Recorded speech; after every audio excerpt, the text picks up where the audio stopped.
Welcome to the Slop Farm. Enjoy the video. You start by preparing credentials and tools. Create a service account with translation permissions, download the JSON key, and export Google application credentials so the SDK authenticates.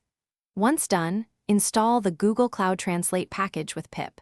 Make sure your Python environment matches the interpreter you'll run.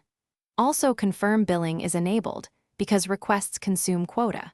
These steps get you from zero to a runnable environment, and they prevent authentication or quota failures later when you make API calls.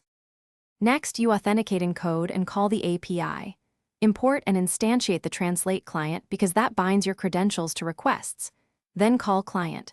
Translate with text and target language, capture response-translated text, and sanitize HTML entities if needed. For robust apps, detect language first to conditionally translate or send batches to reduce latency and cost. Also handle exceptions like Google API Core. Exceptions, forbidden, so you can log permission errors and retry after fixing IAM or billing issues.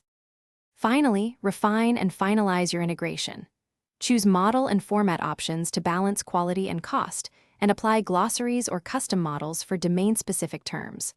Once implemented, batch requests and caching will lower expense and latency.